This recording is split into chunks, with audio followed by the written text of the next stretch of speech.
Coming up on Blue Eye News. We take a look at how the first ever Career Technology and Education Rush Week went. We asked the band what they thought about making it to state. We'll figure out just how long all this construction around campus will last. And we'll find out what our solar car team has been planning. All this and more on Blue Eye News.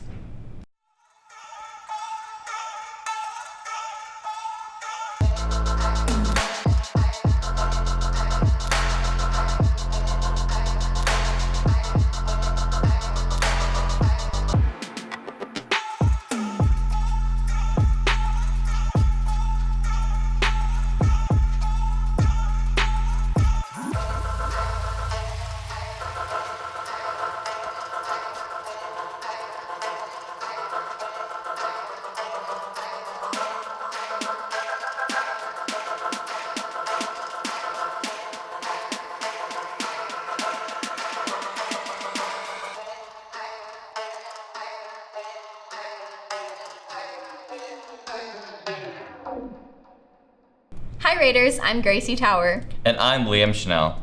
Hey Liam, did you participate in the CT Rush Week? Well, kind of. I filmed it. You mean you made a news package over it? Yes, it's spectacular. Let's check it out.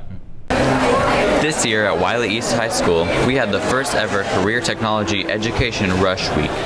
So I decided to talk to many of the students about their organizations. I'm from the Wylie Way Spirit Shop. I'm in culinary arts. Taffy. Robotic and engineering. We make shirts for like teachers and clubs and any students who want any spirit wear. Well, it's Introduction to Culinary is the first one, and you learn how to cook. Well, we do a bunch of things. We do Raider Readers, which entails going to Aiken. We perform in all sorts of competitions and do a lot of outreach stuff. And then the next level is working at an actual restaurant at Wylie High, and you put those learning skills to the test. We read to first graders and do little activities with them because they're like lower level in reading and writing, so we're trying to help them. Some of our competitions are like FTC or TSA, which TSA is new this year for us, but FTC is our normal robotics competitions. Service projects, we do service. We do fundraising, state competition, national competition, so we'll go and talk about lesson plans and make bulletin boards. Yeah. This has been Liam Schnell reporting for Blue Eye News. Wow, that was pretty good. We have a lot of different CTE classes at our school. So many options. Speaking of options, now's a great time to look into band. Our band is the best. We should have placed first at state. I agree. Jalen Robinson and Molly Jordan talked to them to hear their thoughts.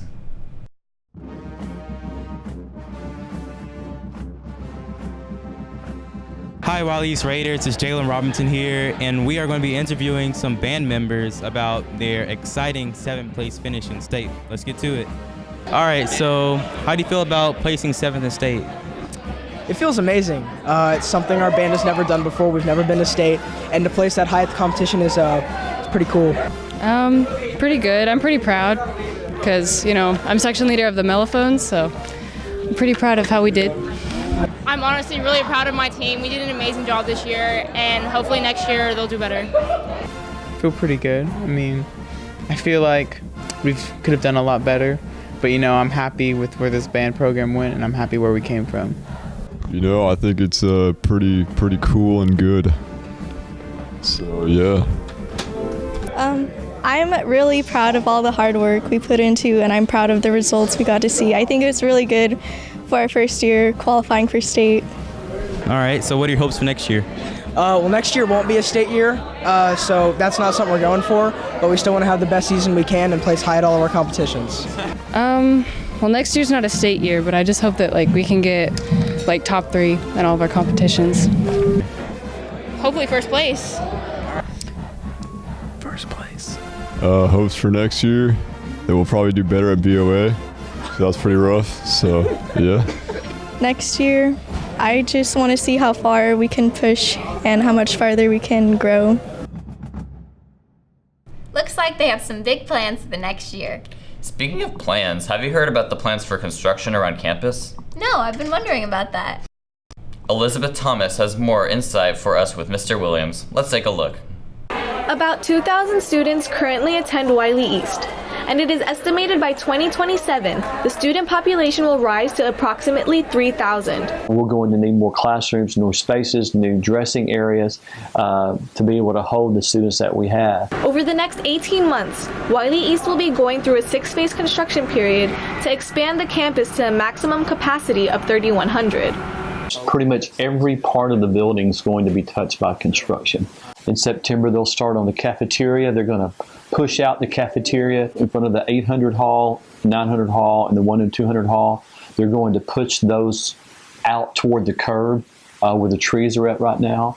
And then they're going to extend the entry to the school out and have an awning that will become a covered walkway for students when they get completed. And they'll also start on the construction of the new gym. We'll have a 2,000-seat arena-style gym with a sunken floor with permanent seating and dressing rooms and so forth, training rooms and so forth underneath the bleachers. So it's going to be a really nice setup. Along with the expansion of the cafeteria, front of the building, and the gym area, Wylie East will be adding additional classrooms to each hallway, constructing a separate CTE building for the woodshop and welding class, and expanding the choir and band rooms along with the lobby of the auditorium. We're going to have construction that's going to be all over the campus. And with construction all over the campus, we're going to have parking that's going to change, traffic patterns are going to change, doors that you enter the building and exit the building are going to change. So being patient with us and being patient with the construction is going to be really important. When we get the information out, we'll send it out via social media, we'll send it out through emails and parent messages so that parents and students will know about those changes ahead of time.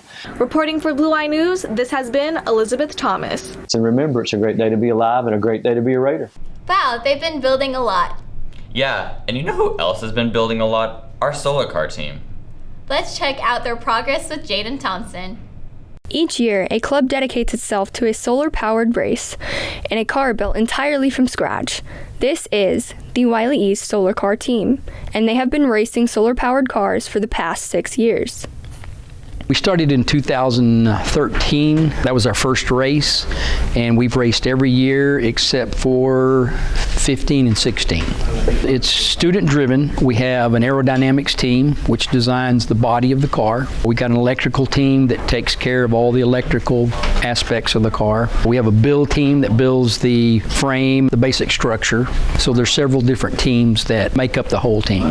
In every good team, there's someone that takes the lead. In doing so, they get experiences they wouldn't have been able to if they had never joined. I'm the leader for aerodynamics and design, and I'm the co-leader for build. I came in knowing almost nothing about cars or building anything, and now I'm learning TIG welding, one of the hardest ways to weld. I know pretty much everything about the solar car now. I know basic electronics, I know all the tools. It's a lot of learning. That's why I really like it. I'm team captain and captain of the build team. We specialize in building the car and making sure it's there.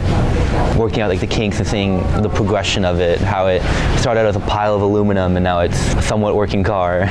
We've got a really good new car design. We have a bike front suspension and a bike back suspension. So it's completely new on our car. Basic shape is going to be a peregrine falcon. It tucks itself in really tight and dives. And that shape is incredibly aerodynamic. It's a blunt nose with a really elongated tail that comes to a point, and that's perfect for aerodynamics, almost like a teardrop. It's just the shape of it allows it to cut through the air without much resistance. They'll take their solar-powered masterpiece to a race at Texas Motor Speedway in mid-July of 2020. It's a very ambitious car. I feel like we're in the best position that we've ever been. Make a few other modifications. I don't think there's any team that will be able to beat us. This has been Jaden Thompson reporting for Blue Eye News. That's all we have for today on Blue Eye News. Check in next time to see what's new at Wylie East. And finally, don't forget to live your dash.